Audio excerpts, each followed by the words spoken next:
Pessoal, sejam muito bem-vindos. Eu tô assim nervosa hoje, gente. Que time que tá aqui para começar o nosso podcast. Só para vocês terem a noção desse time, a única que não é doutora aqui sou eu. Quero apresentar para vocês aqui, tá? É o time de doutores de saúde coletiva, tá? Do mestrado profissional. Então, elas estão aqui para falar um pouco pra gente, para contar um pouco essa história. Eu tô aqui com a professora Andressa, inclusive me orientando que fala? Orientadora. Disfarça. Tô com a professora Andréia também, seja muito bem-vinda. Tá? E tô aqui com a professora Suzana, a orientadora do mestrado profissional. Seja muito bem-vinda, professora. É uma honra ter vocês aqui, tá? E já vamos começar, então, com as perguntas que o pessoal quer saber. Eu tô sendo muito procurada por causa da prova, né? Que tá aí, as inscrições estão abertas até dia 29, né? E aí o pessoal tá muito interessado. E para começar, o que vem a ser, então, a saúde coletiva? Mas antes, peraí, desculpa. Vamos se apresentar, então, né? Professora Suzana, sua área de atuação. Conta pra gente um pouquinho. Eu tenho a minha área maior, vamos dizer assim, é a epidemiologia, né? Uhum. Eu tenho doutorado em epidemiologia e desde a graduação, depois do mestrado, eu sempre gostei dessa área e fui seguindo até o doutorado. E eu atuo muito em doenças cardiovasculares, relacionadas em todas as fases da vida, mas também relaciona a saúde da mulher, né? E doenças infecciosas e transmissíveis e não transmissíveis. Então, eu tenho um leque muito amplo. Então, eu tenho projetos de extensão com hanseníase, mas eu trabalho muito com hipertensão, diabetes, os fatores de risco cardiovasculares e metabólicos, em adolescentes, em mulheres, em crianças, e é bem diversificado, mas sempre... Que luxo, gente. Para a área de epidemiologia. Que luxo. E você, professora? Fala pra gente, professora Andréia. A minha área já começou lá na saúde coletiva no mestrado, quando eu trabalhei com a hanseníase. Foi algo que me chamou a atenção. Eu trabalhava como enfermeira da saúde da família no município aqui do interior. E a gente começou a notificar muitos casos de hanseníase. E isso chamou a atenção, porque na época da graduação a gente quase não via hanseníase, né? Era só mesmo nos ambulatórios, né? Específicos. Ninguém fala quase. E aí a gente foi acompanhando e vendo aquelas notificações todas. E aí quando eu consegui ingressar no mestrado, eu falei, vou estudar a hanseníase. E aí eu fiz o projeto com o professor, trabalhei essa doença e a gente descobriu algumas coisas interessantes, como a parte de consanguíneo, né, de passar aí de um para o outro, a questão da transmissão. E a gente conseguiu dar um retorno bacana para o município. E aí depois eu dei um salto, comecei a trabalhar, fui para a área, né, específica da graduação, dando aula. E entrei no doutorado. Meu doutorado já foi em epidemiologia e eu já trabalhei com o acesso e qualidade dos serviços de saúde, o que me levou também para esse lado de avaliação dos serviços, que é um lado também bastante interessante, e a gente avalia, então, se aquele paciente, ou se aquela criança, aquele adulto ou a mulher, se ela foi acompanhada de forma adequada dentro do contexto de saúde da família.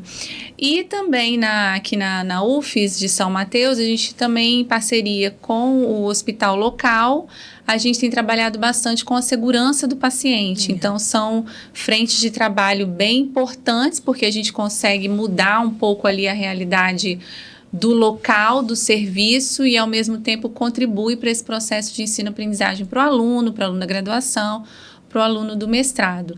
Então, a gente consegue trabalhar tanto com doenças infecto-contagiosas, com doenças cardiovasculares e metabólicas também. A gente tem um projeto juntas, né, Suzana, o Cardiomet, que a gente avalia o risco de doenças cardiovasculares e metabólicas em crianças escolares do ensino fundamental. E a gente também teve outros projetos que a gente acabou fazendo juntas, em parceria, projetos da sífilis também, porque o município é um município que tem muitos casos notificados de sífilis congênita. E, na sequência, um último que a gente começou a fazer, um pouco antes da pandemia, junto com a professora Vanessa, que também integra a equipe de professores do mestrado, que foi o projeto Viver. A gente começou uma coorte de nascimentos, nós fizemos a coorte aqui, na maternidade de São Mateus, e eles fizeram lá em Vitória. Só que a gente teve que parar por conta da pandemia, mas mesmo assim a gente tem um volume de dados enorme, a gente está trabalhando artigos até hoje, né? 3.400. Meu Deus, é muita coisa, gente. Elas e os bebês. Meu Deus. E aí a gente está trabalhando com E essas triste que é algo áreas. de prevenível, né? Poxa, entendi. Então a gente consegue trabalhar bem aí essa avaliação de todo o ciclo de vida no contexto da epidemiologia e de avaliação dos serviços também de saúde. Bacana. E você, minha prof? Então, eu trabalho de uma maneira um pouco diversificada, assim, né? Eu comecei no mestrado trabalhando com a construção e validação de indicadores de qualidade para hemodiálise, porque até então não tinha, né? A legislação não tinha. Ela pedia que a gente enviasse, mas não nos dava os indicadores. Então, a gente fez a construção e a validação de indicadores na dimensão de estrutura, processo e resultado. E isso me despertou para a parte da gestão, porque até então eu trabalhava com doenças crônicas, principalmente a hemodiálise, diabetes, hipertensão. E foi aí que me despertou para essa parte da gestão. No doutorado, eu fui trabalhar com qualidade e segurança do paciente. E aí eu desenvolvi alguns trabalhos com relação à formação e à gestão para o trabalho, né, que é uma área bem específica. Então, eu estudei um pouco sobre a motivação para o trabalho, o propósito do trabalho na vida das pessoas, então, sobre o engajamento. Então, acabei voltando um pouco para essa questão mais do trabalhador, né, e a sua relação com o trabalho. E aí, depois que eu voltei do doutorado e vim para a UFES, eu comecei a estudar um pouco, né, me aventurar aí em outras áreas, voltando aí um pouquinho para a gestão do estilo de vida, pensando aí na importância do autocuidado apoiado, que todos os profissionais precisam fazer, né, e a gente vê uma dificuldade, porque, na verdade, a gente acha que a gente tem que consertar as pessoas, né, então, assim, as pessoas vêm, a gente fica, não pode comer isso, não pode fazer isso. E aí eu comecei a entender que, assim, o nosso trabalho é apoiar a mudança do estilo de vida, né? Dizer para as pessoas como que elas podem fazer para associar o estilo de vida que elas precisam ter na vida que elas têm hoje. E né? vários projetos aí dentro dessa área. Então. E aí comecei a fazer projeto de extensão nessa área, projeto de pesquisa nessa área. Então, tenho trabalhado com essas duas coisas, gestão do estilo de vida e também com qualidade e segurança do paciente, mas numa perspectiva aí do trabalhador. Isso tudo é assim, é legal, porque depois a gente vai falar, porque existem as duas linhas, né, para trabalhar, e o pessoal que tiver interesse vai poder entender melhor. Mas vamos começar aí. O que seria, então, a saúde coletiva, professora? Porque muita gente não sabe e acha que é só envolvendo o SUS, como o Jojo Todinho, não sei se vocês viram, um absurdo, falando mal do SUS, né? Então, por favor, doutora, vamos... O que você explica? A saúde coletiva, ela é um campo, né, dentro da saúde, assim como a gente tem vários outros. Só que a saúde coletiva, ela foi construída, lógico, envolvendo o SUS, envolvendo a prestação de serviços. Então, é por isso que, às vezes, as pessoas confundem, porque a gente está muito aproximada. À medida que foi se construindo, a saúde coletiva também foi se construindo, principalmente no Brasil, né? Inclusive, o SUS nasceu de uma conferência, né, a 8ª Conferência Nacional de Saúde, em que muito na época se chamava sanitaristas, mas que são os precursores da saúde coletiva, né? Dentro do Brasil, eles estavam ali discutindo, querendo uma saúde para todos. E o que diferiria a saúde coletiva do que a gente tem de assistência político-governamental, que a gente chama de saúde pública? É que dentro da saúde coletiva, a gente usa um método científico para ver o quanto aquelas situações, aquelas doenças, aqueles fatores de cotidiano, mas não é só para prestar assistência. A gente vê, através do método científico, como aquilo pode melhorar a vida da pessoa, como pode ser feito de uma maneira diferente. Então, é por isso que às vezes você já vem mudando não muda toda hora. A gente tem que avaliar. Por que amamentar é bom? Porque a gente viu, através de estudos, que a amamentação primordial, né, exclusiva aos 6 meses, ela traz muito mais benefícios do que você não amamentar, do que você dar uma fórmula. E isso a gente faz através do método científico. Então, nós temos vários estudos que provam esse ganho de capital humano, não só para um bebê, mas para a mãe, para o bebê, para a família. E tem estudos mostrando repercussões até com 30, 40 anos. Pessoa que amamenta, tem melhor... amamentado, tem melhor salários, melhor inserção no mercado de trabalho. Então, assim, a saúde coletiva, ela vem isso. Ela mostra, ela vê a questão da prática. Fazer uma assistência, sim, é melhor ou não, mas sempre voltado para um método científico. E a área do campo da saúde coletiva, ele está em construção. Então, ele começou muito relacionado ao SUS, ao campo dos profissionais de saúde, e hoje a gente tem aberto, né? Tanto é que é uma coisa que o pessoal tem muita dúvida. Quem que vai prestar prova para saúde coletiva? Isso. Hoje a gente tem advogados, administradores, estatísticos, geógrafos, que atuam também no campo da saúde coletiva, porque a saúde coletiva ela é interdisciplinar, tem várias áreas, não são só profissionais da saúde. Então, a gente amplia. Hoje, eu vejo, por exemplo, a hanseníase, mas eu posso ver a hanseníase numa questão até de inteligência artificial ou de computação, como eu ploto num mapa aqueles casos, como eu sei se tem um caso próximo do outro, se uma coisa está influenciando hoje. Então, a saúde coletiva ela não fica só restrita ao campo, aos profissionais de saúde. Ela vai pegar outras contribuições de outras áreas para a gente dar um resultado melhor, uma certeza melhor do que essa intervenção é melhor do que aquela outra. Então, a gente estuda, a gente se debruça nos dados, por isso que a gente aprende, estuda os dados, né, dentro do curso, porque a gente precisa de dados adequados e fidedignos para poder traçar essa realidade, esse retorno. E para os candidatos que queiram fazer a prova, né, que não sendo da área da saúde, por exemplo, e até os mesmos da área da saúde, o que eles precisam ter, né? Porque acho que tem que entregar, acho não, né? Eu fiz minha prova no passado, voltando. Então, assim, fiz a prova no passado, aí tem a prova escrita, tem a questão do inglês, né? E também tem que entregar um projeto. Então, necessariamente a pessoa tem que estar trabalhando em algum órgão público, porque existe uma diferença do mestrado profissional, né? Pro acadêmico, e eu queria que você explicasse isso um pouquinho. O edital já está aberto desde o dia 31 de março e as inscrições se encerram no dia 29 de abril. Então, podem tentar... Dá tempo. Com certeza dá tempo.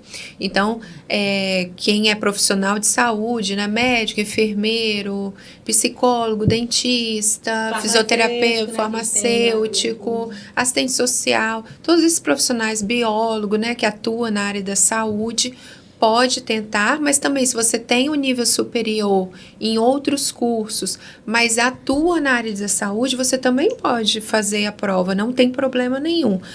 A questão é que você tem que ter o seu projeto voltado para a área da saúde coletiva.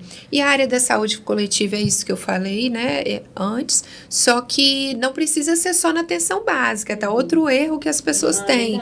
Acham que só quem trabalha na unidade de saúde é saúde coletiva, aquela questão do SUS, né?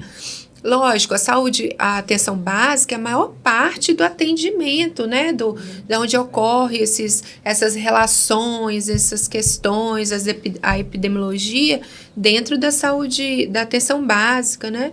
Só que a gente também tem um nível de média e alta complexidade que envolve a referência, né? O CRE, que envolve os hospitais, que envolve uma clínica, um CAPES. Então, qualquer serviço desse que envolva o sistema, né, de saúde, pode tentar a prova. A gestão, sim, né? Porque a saúde coletiva... Ela envolve a epidemiologia, a política e gestão e as ciências sociais. Então, às vezes, a pessoa está lá, é um secretário de saúde, pode fazer um mestrado, está dentro da área da saúde.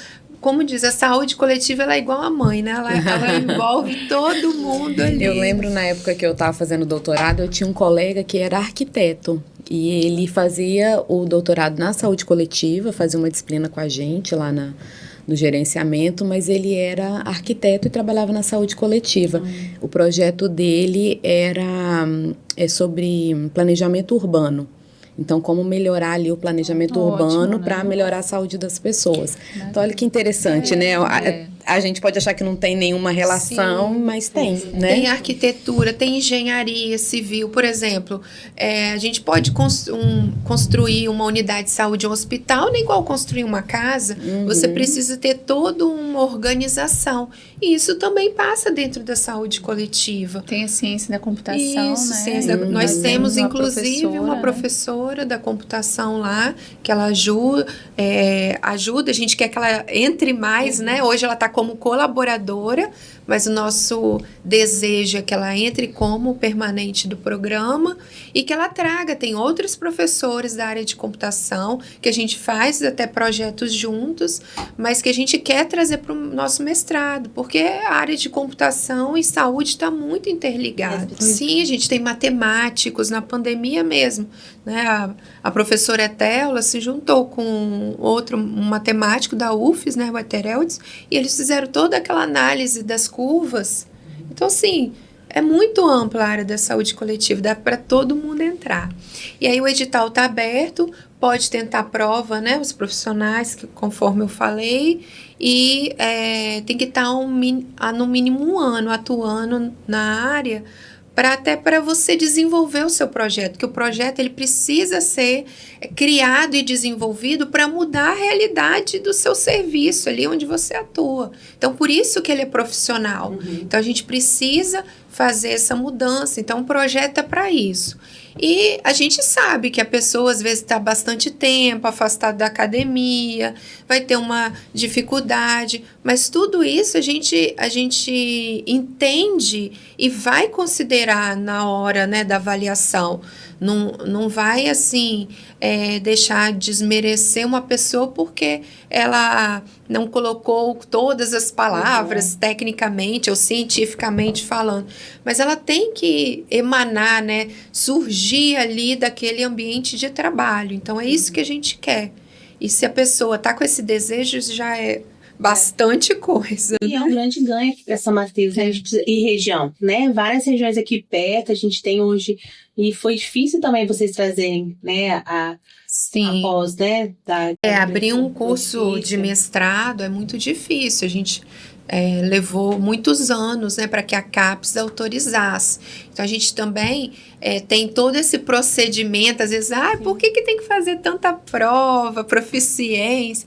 Cuidado, né? Porque a gente quer manter o curso de qualidade, quer manter ele bem avaliado pela CAPES. Então, essa exigência não é pessoal, é a CAPES que exige, não só de nós, mas de todos os programas de pós-graduação. E essa é uma grande diferença do mestrado profissional para o mestrado acadêmico, né? A gente precisa que o candidato que venha se inscrever esteja vinculado aos serviços, que ele trabalhe para que depois ele venha a mudar com o projeto de pesquisa dele, que ele vai mostrar, né, na inscrição.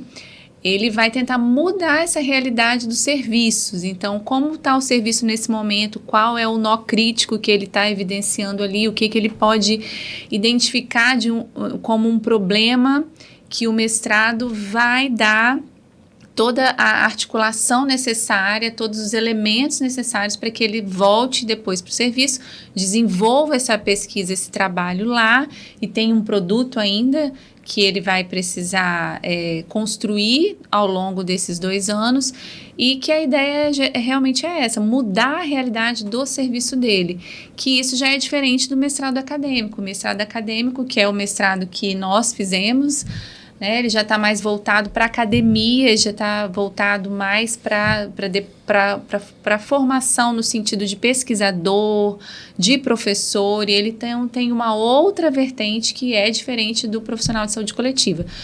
E isso até acho que foi um ganho para nós, né, para a CAPES poder liberar, porque na região não há mestrado profissional. Então, isso acho que chamou atenção, porque nós temos o mestrado de saúde coletiva em Vitória, mas está cerca, né, de 200 quilômetros, e o profissional a gente não tem. Então, é também uma forma da universidade resgatar esses servidores, esses profissionais de saúde que estão atuando e trazer um retorno para os nossos serviços nos quais nós mesmos utilizamos. Então, é um serviço também de saúde pública nesse sentido, né?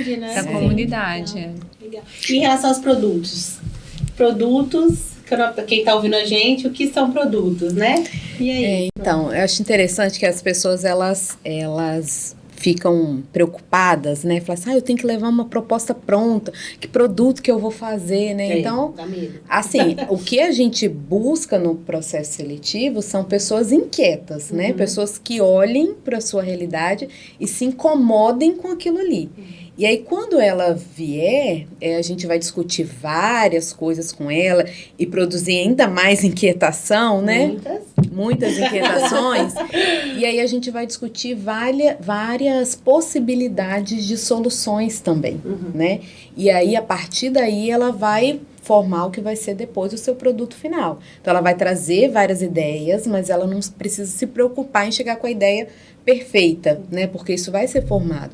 Então, tem várias possibilidades de produtos. Então, ela pode pensar um fluxograma como o nosso, fluxograma, né? Como o da Mirella, né? Foi isso que você sugeriu na época? E continua sendo um fluxograma, Quando eu sugeri na época, foi o que, Pró? Você lembra?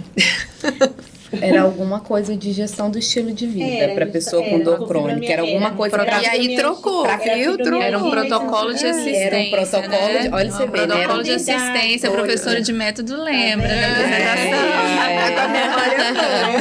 Então, que é um tipo de produto, né? É possível de fazer. Aliás, é uma necessidade da maior parte dos serviços, né? Os protocolos, mas acabou mudando, porque o que a gente percebeu? Que a inquietação dela, na verdade, não era ter um protocolo para o atendimento à pessoa com dor crônica. O que ela queria mesmo era melhorar a continuidade da assistência da atenção entre a atenção primária e a secundária. Essa era a inquietação dela. Sim. Então, nas nossas conversas, né, a gente pensava, poxa, com protocolo você vai conseguir resolver isso? Então, assim, não tem o melhor produto, tem o melhor mais produto para adequado, responder a sua pergunta. E é isso que a gente vai trabalhar. Então, pode ser um protocolo, pode ser uma tecnologia educacional. E aí, dentro da tecnologia educacional, pode ser cartilha, pode ser um curso de formação, né? Pode ser um e-book. Então, várias coisas. Pode ser uma melhoria no processo de trabalho, como é o fluxograma que você vai fazer, né? Melhorar o processo de trabalho. Pode ser a implementação de evidências, como tem um projeto, inclusive, né? Que vai trabalhar com implementação de evidências em vacinação, né? Que é de uma colega. Então, assim, tem vários produtos, né? Que é de doação de órgãos. Do Rodrigo é doação e captação de córnea, e a gente pretende avançar no processo de trabalho para ampliar esse processo de doação, porque a gente tem visto que a recusa dos familiares ainda existe. Então, isso pode ser uma questão relacionada à abordagem, como foi abordado, o time dessa abordagem, porque é um momento difícil, é um momento que a família está vivendo o luto.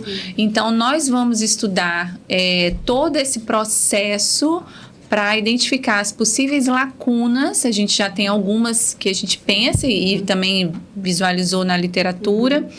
E dentro desse contexto a gente vai propor essas melhorias nesse processo de trabalho de doação e captação de córneas, porque é algo que é capaz, né, de salvar muitas vidas, né, restabelecer aí a acuidade visual das pessoas, e a gente precisa melhorar esse processo. Então, a gente está nessa discussão, e a gente já deve começar aí nas próximas semanas para iniciar a pesquisa em si. Né? Interessante, né? A gente está em São Mateus, e hoje aqui o nosso hospital, né, Roberto Soares, é um hospital que faz muita captação, não só de córneas, né? Então as pessoas precisam ter essa noção, né? E é SUS, né? Então, assim, salvam muitas vezes. Eu já participei de algumas, né, captações como anestesista, e realmente a gente fica assim feliz por saber que tantas famílias, né, faz assim e vem gente de fora. Então são várias equipes, né?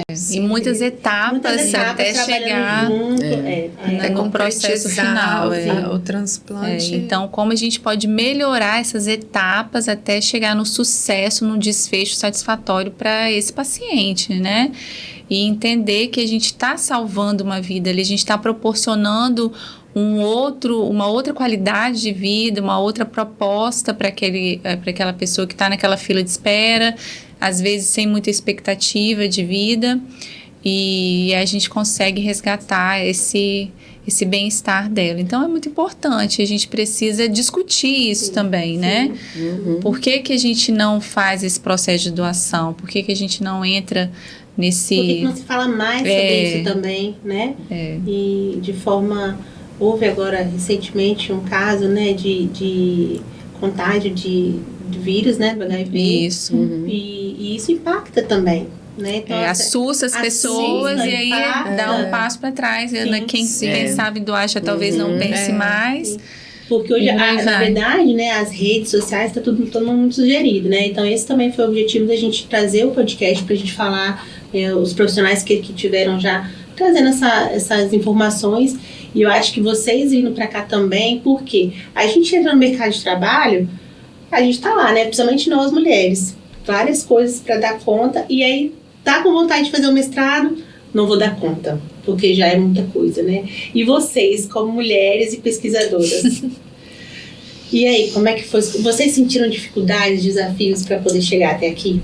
Mirela, a gente está no mesmo grupo. Pra você ter uma noção, meu doutorado foi na gestação. Olha. Então, são as loucuras da gestação e tentando entender, né, estudando epidemiologia e estatística. Olha, gente, meu Deus. Com uma barriguinha aumentando mês a mês, e aí a criança nasceu. Também, que a gente fica um exato. pouco mais, E assim foi. Beijo, minha amiga Vavá, que vai... E acompanhando todo o processo, né? Minha filha ia comigo, minha mãe me ajudava muito. A gente precisa ter uma rede de apoio mínima possível. Então, ela me acompanhava nas aulas, entre uma aula e outra, ia amamentar, e assim foi. Depois, no período de estágio, que a gente teve que morar em Pelotas, no Rio Grande do Sul, que é um pouquinho longe. Então, vai, filho, vai a mãe junto para ajudar, e assim foi.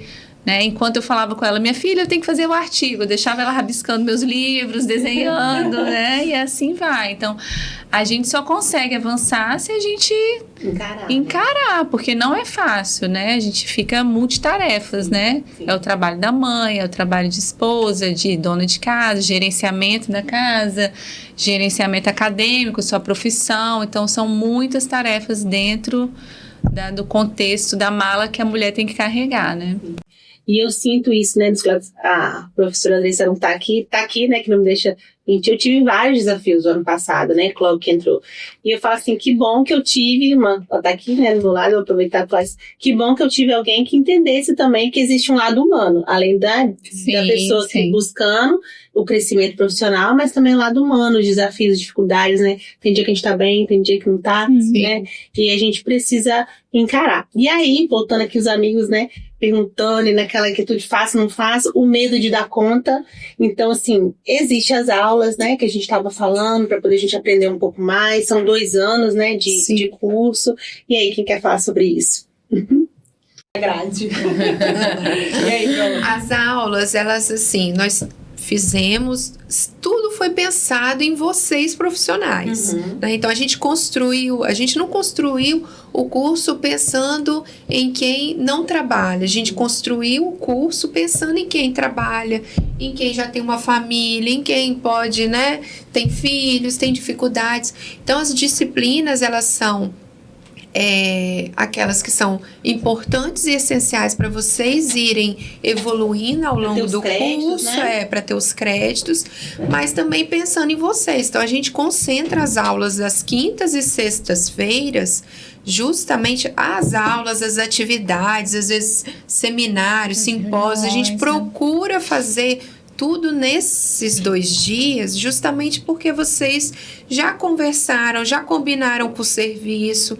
para não ficar assim, ó, segunda, terça e quarta, chega segunda eu preciso sair para ir num evento. Não, a gente procura, dentro das limitações, aqui, fazer tudo nesses 2 dias, para vocês terem esses 2 dias para estudar, para se dedicar, para fazer as aulas, para ter as orientações. Fora, né? Da Bahia, Isso, né? Então a gente procurou e o conteúdo, as disciplinas também são nesses dias. A maior número, maior volume de disciplinas, eles são principalmente no primeiro ano. Depois tem disciplinas, continua tendo, nunca vai deixar de ter, mas eles vão diminuindo até para você executar o seu trabalho. Você tem que fazer uma pesquisa, você tem que ir a campo.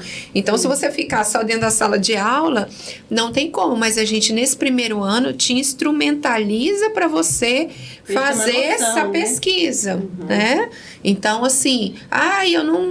A gente vai dar as disciplinas, vai dar aula. Às vezes, não com as disciplinas só não dá conta, a gente traz estratégias, a gente orienta. O orientador tá para isso, né? As orientadoras também, para direcionar o conhecimento, o aprendizado desse aluno. Então, a pessoa não fica perdida e sozinha. Então, é um período para ele, ele vai evoluindo. O que você era quando você, no primeiro dia de aula, você já é completamente diferente agora. E vai ser daqui para frente, até o dia da defesa, tudo vai mudar. E você vai continuando. Esse conhecimento que você aprendeu, que você adquiriu nesse período, você vai levar e vai mudar. Você não vai ser mais a mesma profissional depois de ter passado pelo mestrado. Isso eu tenho certeza absoluta. Eu posso até compartilhar com vocês aqui uma coisa que a Mirella me falou no privado, mas assim, a gente estava numa orientação, né, na semana passada, e aí ela falou assim: nossa, você não sabe o quanto que já mudou a minha prática profissional depois que eu comecei o mestrado. Que bacana. Falou assim, já melhorou muito, já mudei muito as minhas consultas, como que eu faço, né? Então, assim, eu acho que assim, o mestrado ali já atingiu o seu objetivo. Já traz um despertar, né? Para a mudança do nosso hábito, né? Exatamente, porque a nossa missão, né, como programa, é qualificar os profissionais para a prática de excelência nos diferentes contextos da saúde coletiva. Então, quando a gente escuta isso de um mestrando, então, nossa, é aquela alegria de saber, poxa, então, acho que a gente está na direção certa. No caminho né? certo, né? Quando a gente estava pensando em fazer até a parte da medicina de estilo de vida, e aí eu estava buscando e tal, e aí quando a gente mudou, aí mudou todo o foco, aí a Andressa passou várias coisas para ler, um curso de não sei o que, um curso lá, aquilo você vai sentindo que vai te acrescentando, vai te agregando, né? E foi até chegar... E muitas coisas a gente não usou. Eu falei assim, Mirella, lê isso aqui, estuda isso aqui, lê tal coisa. E aí depois a gente acabou não usando, mas formou um corpo de conhecimentos, assim, que agregou, que foi importante vai no final das abrindo o contas. olhar. Às vezes é igual você vai procurando um artigo que você quer sobre o seu assunto, mas aparece outro que às vezes você olha, não tem nada a ver, mas que pode acrescentar nenhum... por exemplo, a computação. Você começa a estudar, eles não têm a visão que a gente tem da saúde. Mas se você estudar um pouquinho da computação, você vai saber aonde agregar. E sua mente vai abrindo. Daqui a pouco você já está quase uma cientista de dados. Mas você é da saúde. E a mesma coisa eles. Quando eles vão entendendo a área da saúde, eles vão podendo ajudar mais. Então, quando o profissional ele vem fazer o mestrado em saúde coletiva, o olhar dele abre. Os serviços vão melhorar. A assistência à população, o impacto disso à população vai mudar completamente. Então, a gente quer, né? Hoje a gente só consegue ofertar 14 vagas. Quem sabe no futuro a gente consegue ampliar, mas hoje a gente consegue ofertar 14 vagas. Então, a gente já está fazendo esse impacto com vocês, agora vai vir, né? Por isso que a gente pede aqui que vocês se inscrevam, vocês têm que entrar. Não... Tudo assim, é desafiador, né? Trabalhar dia a dia no SUS ou no seu trabalho é desafiador. Então, estudar também é desafiador. Mas eu tenho certeza que isso vai mudar a realidade e a gente quer um local, não só São Mateus, a região norte, a gente quer o Espírito Santo, que é uma região aqui que pega leste de Minas Gerais, sul da Bahia, também melhor. A gente precisa disso. E o mestrado vem com essa pretensão, né? Nossa pretensão é grande, mas a gente quer melhorar. Né? É o nosso desejo. A gente quer retribuir tudo que a gente aprendeu nas nossas caminhadas ao longo de todos esses anos, que até chegar aqui a gente já estudou bastante, mas a gente quer retribuir, não só com conhecimento científico, mas também aplicando, vendo uma perspectiva diferente, uma forma diferente de lidar com o paciente. Tá? Eu sinto muito isso no meu grupo, né? Todo mundo assim com muita vontade de fazer o melhor por ser o primeiro, por entregar o melhor, todo mundo já chegou com aquela ânsia, assim, sabe, de fazer o melhor. E a gente sente muito isso também de vocês, né, de querer compartilhar, porque a gente chega cru, não tem jeito, né, como diz Luísa, ai, gente, ela adora falar um negócio lá, a letrada, não, desletramento, ela solta... Letramento. Os letramentos, desletramento, ela fala alguma coisa, piada de Luísa, e que a gente não sabe nada, realmente, a gente chega muito cru, né, e aí tá, a pessoa vai lá, quero fazer, então acho que eu tenho, né, eu vou encarar... E aí, como é que faz? Escolhe lá na hora, linha 1, linha 2, que a gente falou um pouco da epidemiologia, falou da questão da gestão, é isso, né? Isso é uma coisa importante, porque assim, existe uma diferença entre a linha 1 e a linha 2, embora elas sejam complementares, né? Mas a pessoa, quando ela está inquieta lá com a sua prática, ela precisa olhar, né, e falar assim, poxa, o meu problema, aquilo que eu preciso trabalhar, a dificuldade que eu estou tendo aqui no meu serviço, eu vou conseguir achar soluções mais na linha da epidemiologia ou mais na linha da gestão, né? Então, a gente tem duas linhas bem específicas, né? Eu posso falar aqui da linha 1, que é a linha que eu estou inserida. Então, a linha de gestão, política e promoção à saúde individual, coletiva e de grupos vulneráveis. Então, se o seu problema, né, de pesquisa, a inquietação que você está ali, é um problema, né, que você vê a necessidade de avaliar o impacto de uma determinada política pública, ou então como que ela vem sendo implementada, se está de acordo com o que está preconizado ou não, né?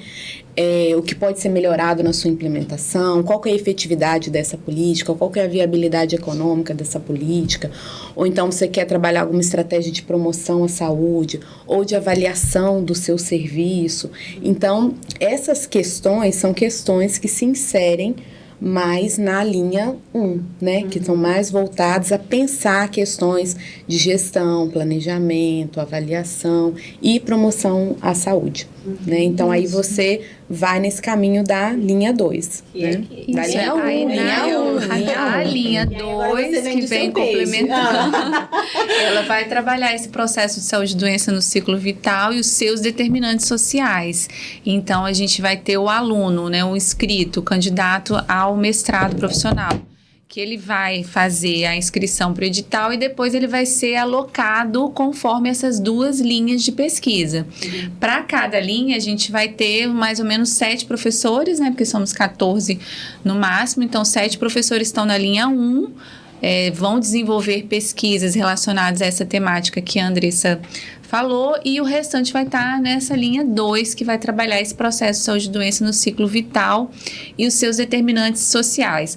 O interessante é falar que no momento da inscrição o candidato vai entregar um projeto que é uma proposta daquilo que ele evidenciou que seja um problema, que ele quer mudar a realidade, mas como vocês, né, a gente já tem discutido aqui, ele vai ser adequado. Então, às vezes ele pensou na linha 1, a gente mesmo até teve essa interlocução, né, Andressa, um candidato teve uma proposta voltada para a linha 1 e a gente foi adequando, e hoje a gente até trabalha também com a parceria, porque os professores também têm as parcerias entre si sobre as linhas, porque a hora a linha vai permear, o estudo vai permear uma linha, mas ele tem ali um pouquinho de avaliação de gestão também, mas a gente vai dividir tecnicamente nessas duas linhas, linha 1 e linha 2, e o candidato vai ser alocado em uma dessas linhas, se ele for passando nas etapas de seleção da prova.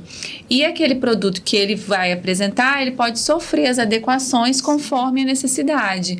A gente teve, por exemplo, no primeiro edital, alguns inscritos que queriam avaliar muitas questões do serviço, e em 2 anos não daria conta, né? Então a gente tá ali numa banca, ele vai passar por uma banca de avaliação, em que essa banca vai avaliar o conteúdo, a proposta, qual a ideação que ele trouxe ali, e depois, quando ele for aprovado, a gente vai trabalhar de fato a realidade. Então vai moldar o projeto dele, aí tem as disciplinas de métodos, que é a disciplina que eu dou, métodos de pesquisa, e aí a gente vai mostrar para o aluno, claro que junto com o orientador dele, os caminhos que ele tem para alcançar aquela proposta que ele está pretendendo.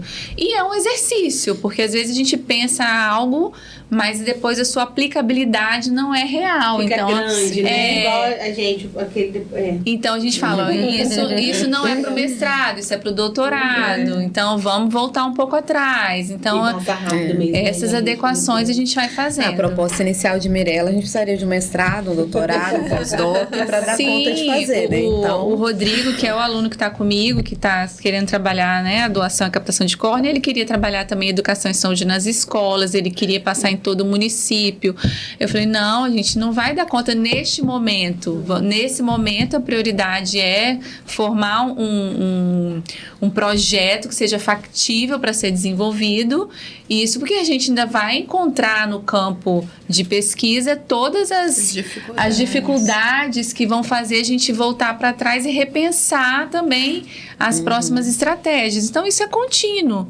E aí, depois, vamos trabalhar educação e saúde mais pra frente. Agora, vai não. Vai cavucando, vai aparecendo mais coisas. Meu Deus, Isso aí. E a gente vê que o acadêmico o mestrando, né? Ele vai evoluindo a partir do momento que ele vai tomando o conhecimento que é discutido, que é trabalhado nas disciplinas.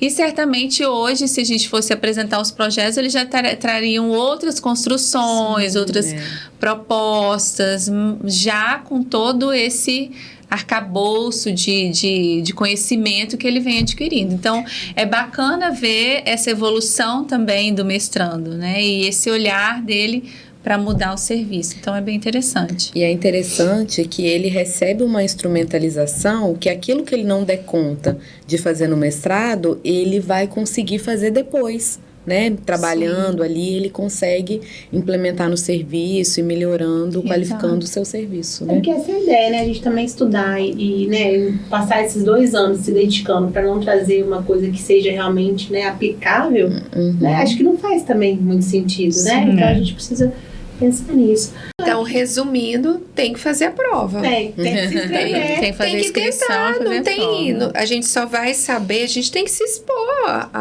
ao risco, a gente não pode ficar com medo de tentar a prova, tem que tentar. E o que mais vai avaliar justamente é isso. Foi você que fez, você pensou. Você pode conversar com seus colegas no trabalho, né? É você que vai executar, mas não dá para propor uma coisa muito fora da sua realidade. Então, foi você que pensou, foi sua ideia ali construída, às vezes com os colegas, isso também é bacana. E essa é uma dica bacana, tentar identificar o que tem de problema no serviço, o que te incomoda ali no seu dia a dia, que esse pode ser o seu projeto de pesquisa. Sim. Né? Então, a partir daquele olhar que você está no serviço, você sabe qual é o problema, o que funciona bem, o que não funciona tão bem, que poderia estar melhor. Sim. Então, pega esse problema, transforma ele no projeto. O edital tem todo o passo a passo de como montar o projeto, que é um projeto simples, é uma proposta que a gente vai discutir aí se você for passando nessas etapas do processo seletivo. Então, uma dica bacana é pensar num problema. O que eu tenho aqui de problema no meu serviço, que eu posso buscar melhorias para ele? Talvez você não consiga melhora de 100%, mas pelo menos uma etapa daquele processo? Eu posso modernizar, eu posso implementar, eu posso melhorar? Como que eu posso avançar nesse sentido? E aí, a banca de avaliação é que vai te dizer, ó, seu projeto é factível, seu projeto consegue ser desenvolvido, depois ele vai ser adequado nisso e naquilo, seu projeto está muito grande, você precisa melhorar a escrita para a gente diminuir aqui um pouco esses detalhes, e aí tudo vai fluindo. E é interessante que vocês já estão recebendo dica, né, pessoal? Então, vocês já estão recebendo dicas, já tá sabendo que agora até dia 29, né, a inscrição, mas a prova mesmo é em maio. Vou pontuar as etapas. Então, até dia 29 a gente tem inscrição. Na inscrição, já tem que enviar a proficiência ou suficiência em inglês. É uma coisa que muitos estão em dúvida. Então, a gente, no nosso site do programa, tem lá algumas universidades que às vezes fazem prova até online. Eu fiz a minha online. Isso. Então, às vezes a pessoa está achando, eu só tenho que fazer prova da UFES. Não, você pode fazer de outras universidades, tem que ser universidade principalmente. Lá a gente coloca várias que, às vezes na semana tem 3, 4 provas, então... Tem algumas que liberam no mesmo dia o resultado. No mesmo dia sai o resultado. Então, você tem que ter esse papel dizendo que você atingiu 60%, a nota 6, que seja 60% da nota você acertou. E não é nada difícil, né? Fiz uma prova, não deu certo, na mesma semana você pode fazer outra. Então, isso é tranquilo de se fazer e dá tempo. Então, você tem que ter a proficiência, já mandar na inscrição, os documentos. O importante é olhar item por item que se pede lá para você não esquecer nada. Toda a documentação. Porque se faltar um item, não é desclassificado. Então tem que botar todos os itens que a gente pede, tá tudo certinho lá no edital. Então tem que trabalhar mais de um ano, né, naquele setor, naquele local que você está inserida, né? Se for serviço público ou filantrópico, 1 ano, mas se não for privado, tem que ter convênio com a universidade, o convênio tem que estar ativo. Depois tem passando, né, as inscrições, aprovou a inscrição. Então, você vai fazer uma prova escrita. Essa prova escrita, ela é feita assim, tem questões objetivas, tem questão discursiva, até pra gente ver como a pessoa argumenta, escreve, não é nada impossível de ser feito. A gente coloca, tá lá no edital, capítulos de referências de livros, são poucos, não são nada... E é bom falar que são daquelas referências que a gente vai fazer a prova. Então, se você estudar aquilo ali, a chance de reprovar é muito grande. Não, são os artigos e especificados os capítulos dos livros. Então assim, tá bem direcionado. Então, você vai estudar aquilo ali e vai fazer a prova. A prova você tem que atingir, no mínimo, nota 6 para passar. Atingindo 6, você vai para a próxima etapa, que é a entrevista. E você vai apresentar o seu projeto. Pode ser que na entrevista a gente pergunte. A gente vai perguntar, e lá nesse serviço, você propôs isso aqui, isso vai dar certo? Então, assim, a gente conversa, é uma conversa. Ninguém vai... Chicotear, não. Exato. Até porque a gente não espera que chegue ali para o processo seletivo pesquisadores, né? Porque vocês estão entrando para o mestrado. São profissionais, né? Então, vocês vão ter a formação de vocês ali na pesquisa, né? A ideia ali da entrevista é ver realmente a questão do projeto. Se ele está voltado para a prática, se ele é viável de ser executado ou não. Então, as questões, elas vão nesse sentido, né, Suzana? E tem também lá o roteiro, o que a gente vai avaliar... Tem no edital dizendo os itens que vão ser avaliados. E nessa entrevista também tem que tirar nota 6, no mínimo, para passar. Aí passou, vai para a próxima etapa, que aí a gente conta o currículo. Então, tem que ter o currículo Lattes. Lá também tem um link, como fazer o Lattes. O Lattes é bem simples. E a maioria das pessoas já tem de outros momentos, de outras atividades. Então, a gente conta. Às vezes, você já foi num congresso. Então, também tem lá no edital o que vai ser contado. Publicou um artigo, tem tal ponto. Foi num evento, conta tal ponto. Então, a gente faz essa contagem. Aí, no final, tem as notas lá dessas etapas. E aí a gente faz a classificação.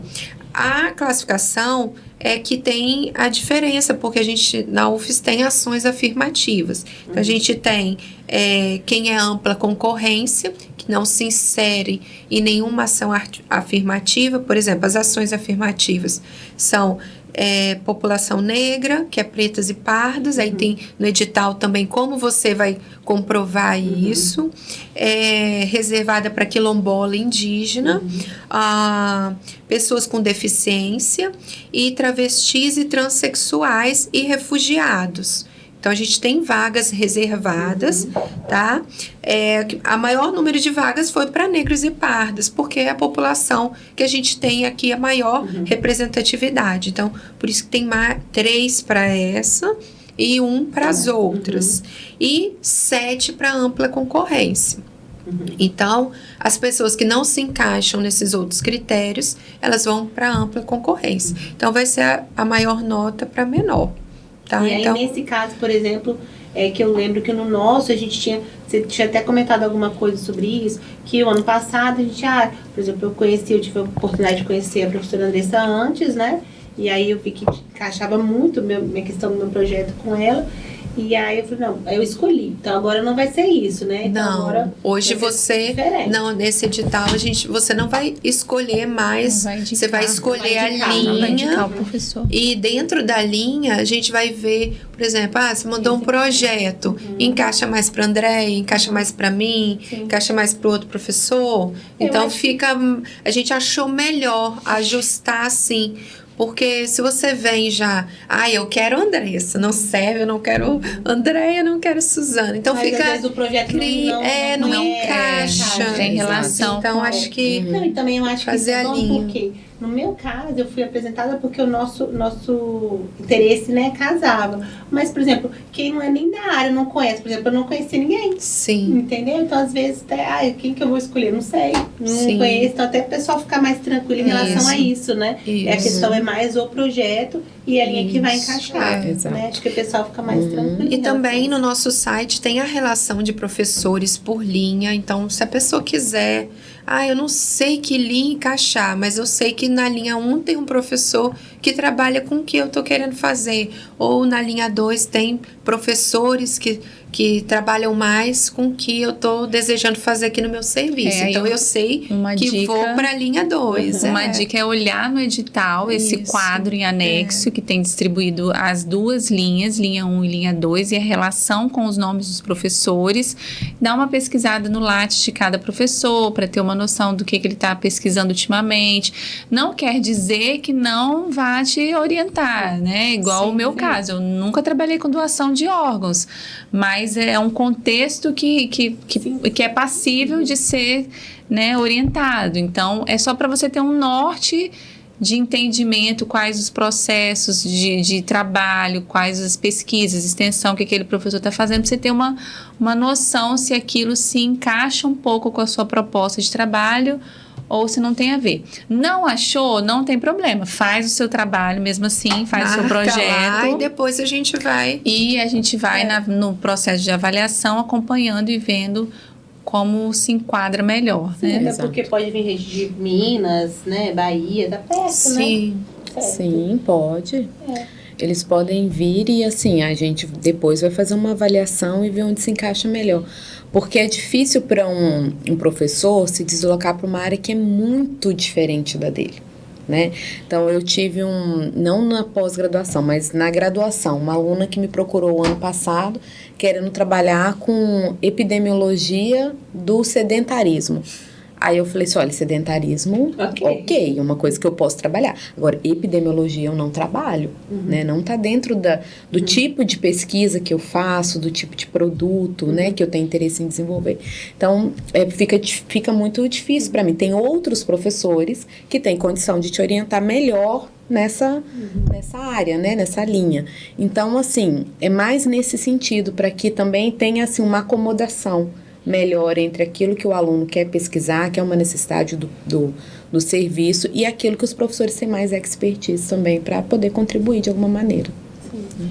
Bom, eu acho que vocês querem fazer mais alguma contribuição? Eu acho que a gente super conversou. O que vocês querem falar mais alguma coisa? As pessoas se inscreverem Eu no acho que a gente tem que processo. aproveitar essa oportunidade. E se né? tiver, tem no edital, tem um e-mail, pode mandar dúvida, Vou que eu deixar também lá no A gente tem respondo. Instagram também no curso, Tem o Instagram, né? sempre a gente está postando. E pode mandar mensagem também lá. Às vezes, eu não tô com vergonha de perguntar. Manda uma mensagem. A gente não fica falando, foi fulano de tal que mandou mensagem perguntando isso. Não, a gente não faz isso. Pergunta, querem saber, sabe? Então a gente responde. Né? Chegaram muitas perguntas, então a gente responde. A gente não fica. A gente não guarda nem coisas das nossas pesquisas, não vai guardar nome da pessoa. Então, não precisa ter vergonha. Se está com alguma dúvida em qualquer uma das etapas, pode mandar mensagem, mas não deixe de se inscrever. Tem que se inscrever e tem que se jogar. Tem que se jogar. Porque assim, vale a pena, né? É um sacrifício, faz que tá todo mundo meio zonzo, mas vale a pena. A gente vai. E a saúde, acho que a saúde está precisando, a gente está tendo uma mudança. A gente precisa qualificar nossos profissionais, precisa ter uma região mais qualificada. E a gente está oferecendo uma qualificação de qualidade gratuita. Então, eu acho que vale a pena. Sim, verdade. Quer falar alguma coisa, própria? Agradecer mesmo o canal, né? E pedir que todos se inscrevam, que é importante demais a gente ter aqui o retorno do serviço, o servidor conosco. A gente também pede a sensibilidade dos gestores para liberarem todos para que possam participar das nossas aulas. E a gente está aguardando vocês. Bom, e você, própria? Isso. Eu queria convidar, né, o pessoal para participar também, além do processo seletivo do mestrado, mas para participar também do Núcleo de Estudos, Pesquisa e Inovação em Saúde Coletiva. É um grupo de estudos que a gente tem na pós-graduação. Ele é aberto para os profissionais de saúde da região, para os estudantes. Então, quem tiver interesse pode participar, fica atento que a gente divulga no Instagram a data. Algumas reuniões são abertas, então a última nós fizemos para discutir sobre a Política Nacional de Cuidados Paliativos, né? Então a gente discutiu em âmbito nacional e estadual. E a próxima a gente vai discutir sobre violência, então também vai ser aberto. Então quem quiser participar pode ficar atento aí no canal, no Instagram, que a gente vai divulgar direitinho a data e a forma de participação. Então, assim, uma vez por mês tem essa reunião, ela é aberta. Então, é uma forma da gente viabilizar essas discussões que a gente tem, não só para os mestrandos, mas também para outros profissionais que ainda não entraram no mestrado, né? É verdade, que ainda. Ainda. Porque a gente está precisando, né, gente? A saúde como um todo, né? Porque nós também somos usuários, então Sim. A saúde como um todo, ela tá precisando e tá merecendo fazer, principalmente no pós-pandemia, né? Exato. Vocês acham que a pós-pandemia impactou muito a pesquisa? Uma pergunta pessoal. E aí? No pós-pandemia? Impactou, a gente... André já até mencionou, né? A gente estava com uma coleta de dados em franca execução aí, e a gente teve que interromper, né, em março de 2020 a coleta de dados. Então isso impactou. A gente poderia ter coletado muito mais informações, ter trazido muito mais evidências e conhecimento, mas a gente teve que interromper. Então, isso é uma coisinha que aconteceu. Financiamentos reduziram bastante, volume de trabalho, então se acumulou muito trabalho dentro das universidades também. Em contrapartida, a gente conseguiu, de alguma maneira, liberar, por exemplo, artigos que estavam parados, a gente conseguiu de alguma maneira encabeçar, mas aí a gente não conseguiu dar sequência para produzir aquele conhecimento. Então, impactou sim. Ao mesmo tempo, para a gente foi muito bom, porque difundiu mais, principalmente a epidemiologia. Sim. Muitas pessoas ficaram sabendo que a epidemiologia existia. Né? Se é que pode chamar isso de bom, lógico, a gente jamais quer que isso aconteça. Mas, assim, para as pessoas verem, né, que a epidemiologia não é só um estudo, uma pesquisa, mas que ela faz o nosso caminhar do dia a dia, né? Então, aproveitando, o que é epidemiologia? Pra quem estiver aí escutando. Porque na minha cabeça, já assim, números... Vou tentar não definir. Mas é o estudo dos fatores, da frequência das doenças que acometem, né? Não só doenças, mas agravos, fatores de risco que acometem a população. Então, por isso que a gente estudou muito a Covid. A gente não sabia nada sobre a Covid. Quem era a Covid? O que é essa doença? Sociais que envolvem, quem que mais pegava Covid? Então, no início, era quem viajava, depois todo mundo que já estava aqui. O acesso aos serviços. Então, assim, por que a pessoa... determinado grupo morria, outro não. Então, isso tudo a gente foi estudando, porque uma medicação dava certo com um grupo e com outro não dava. Então, a gente foi... Tudo isso foi aos poucos, até com a culminância da vacina que chegou, e a gente conseguiu, né? E aos poucos retomando. A gente participou das campanhas de vacinação, né? Aqui em São Mateus, em vários outros locais. Então, a gente conseguiu ir retomando. E a gente tem outras doenças agora voltando, até por conta da não vacinação. Por exemplo, sarampo. A gente já tinha ganhado até a declaração de não transmissão em território brasileiro e retornou. Então, sim, a vacinação é muito importante, muito fundamental. Andréia também é epidemiologista, ela pode falar. É isso mesmo. Acho que algo que facilitou o nosso mundo da ciência foi a questão do uso da tecnologia, né? Então, hoje a gente consegue fazer reuniões que a gente não conseguiria fazer por conta dos avanços tecnológicos que geraram com a pandemia. Então, a gente consegue hoje trabalhar grupos de pesquisa, chamar convidados de fora sem ele precisar se deslocar. Então, a ciência, ela expandiu. Ela parou um pouquinho e depois ela trouxe essa expansão de oportunidades e de entrelaçamentos, né, entre os grupos. Então, hoje você não precisa ir lá em São Paulo, ou no Rio Grande do Norte, ou lá no Rio Grande do Sul, conversar com um colega. Então, você pode, né, por meio da internet, fazer uma reunião e trabalhar ali, fazer aquele grupo de estudo, discutir aqueles projetos. Então, isso ajudou bastante, embora tenhamos vivido um período avassalador. Sim. Né? Nada muito interessante para a saúde. Agora, uma pergunta pessoal para vocês, para cada uma. Tem alguma coisinha assim que vocês não trabalharam que você está doida para pegar? Vai, meu Deus. Eu tô doida pra pegar alguém que faça um projeto relacionado ao exemplo. Dá um exemplo. Burnout, exemplo, né? Um posto, trabalhando muito e tal. Ai, porque eu tenho processo, assim, tem alguma coisinha assim? Então, volta e meia chega algum aluno ou mestrando que está começando agora. A própria doação e captação foi inovador para mim, que não tinha trabalhado nessa área. Eu já tive aluno da graduação também, que acho que até procurou você também, Andressa, porque quis trabalhar com doença falciforme, anemia falciforme.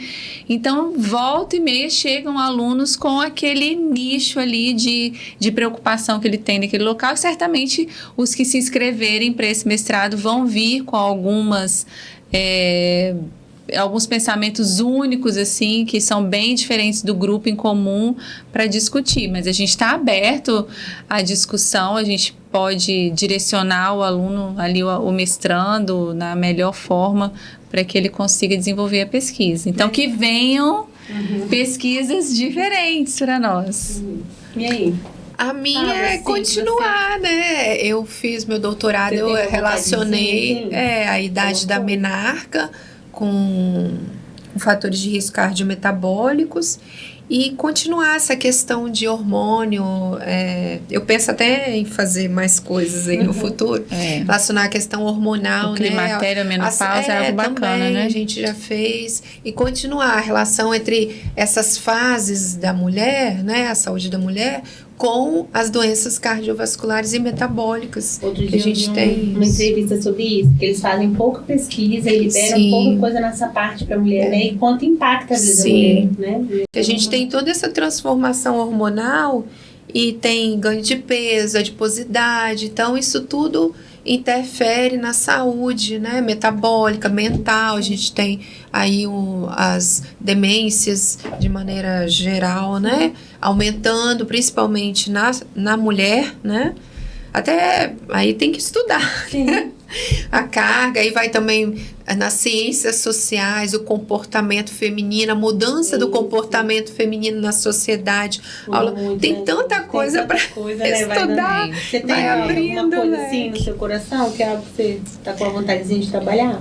Eu sou uma pessoa muito inquieta, sabe? Então eu vou lendo e aí tudo me interessa. Eu vou querendo fazer tudo. Só te aproxima os inquietos. Não, é interessante que você tá lá no seu telefone vendo outra coisa, de repente, plim, chegou um WhatsApp de Andressa. Eu falei, gente, a Andressa mandou esse artigo, ela tá lendo, mas passou alguma coisa por ela que ela lembra de algum de nós aqui que pesquisa. Esse eu vou mandar pra André. Aí você recebe. Eu falei, gente, a Andressa tá mil por ela hora. Tá vendo sobre esse assunto, mas passou lá. Tá estudando medicina de estilo de vida e manda um artigo disso. Olha, isso aqui é bacana, encontrei. Valquíria sempre recebe as minhas mensagens, porque eu sempre vejo lá na gestão do estilo de vida alguma coisa relacionando com medicamento, né? E aí eu encaminho tudo para ela. Então, assim, eu sou muito inquieta, então eu gosto de estudar várias coisas, né? Depois que eu me vi estudando dor crônica e fibromialgia, gente, eu estudo muita coisa. Mas, assim, as minhas principais áreas de interesse realmente são qualidade e segurança do paciente. São as áreas e assim, em qualquer lugar. Atenção primária, atenção secundária, atenção terciária, qualidade e segurança do paciente, a área que mais me interessa, assim. Mas eu gosto também da parte da gestão do estilo de vida. Gosto bastante, tenho muito interesse. E eu tenho trabalhado alguns projetos hoje que estão em andamento e que, assim, né, associando é interessante, né? Então, por exemplo, tenho estudado bastante sobre prática colaborativa interprofissional. Olha que legal. Inclusive com uma pesquisa multicêntrica. E as pessoas têm dificuldade nisso, né? Eu observo muito. Sim, muitos resultados estão sendo bem interessantes, assim, né? Então, é uma pesquisa mista, a gente está fazendo Salvador, Belo Horizonte e São Paulo. Então, estudando sobre esse tema, então, em hospitais, né? Então, tá sendo bem bacana. Então, tenho estudado sobre isso, tenho estudado sobre cultura de segurança com profissionais que não são da parte clínica, né? Então, quem trabalha nas instituições, mas que são da parte de higienização, da secretaria, então, como que eles percebem essas questões. Então, tenho, né, um interesse também nessa parte. Tenho estudado um pouco também sobre o ensino da segurança do paciente para vários profissionais. Então, assim, várias coisas, né? Medicina culinária. Medicina culinária, cuidados paliativos. Então, tem várias coisas legal. Que interessam. Foi muito legal o curso da medicina culinária. Foi bacana, né? Legal, gente. Então, assim, porque me interessa muito a questão do comportamento. Sim. Né? Comportamento é uma coisa que me chama atenção, sabe? As pessoas, elas não fazem as coisas porque elas querem ou porque elas não querem. Né? Tem muitos outros aspectos envolvidos. Tem uma questão ambiental que é muito forte, né? Então, assim, tem várias outras coisas envolvidas. Então, tudo que tem a ver com comportamento me interessa. E a alimentação é essencialmente isso, né? Comportamento. Foi muito legal. Mas eu acho que é isso, então, gente. Queria agradecer vocês, tá? Nossa, foi maravilhoso. Sim, e a gente vou postar tudo depois pro pessoal fazer. E aí fica o convite, pessoal, para vocês, né? Se tiverem qualquer dúvida, manda mensagem. Vai estar lá no edital. Vou colocar também o link, né, certinho pro pessoal entrar. É isso, muito obrigada a vocês. Foi um luxo. Esse pode. Agradecer. Obrigada, gente que agradece. Obrigada. Tchau, tchau. Tchau.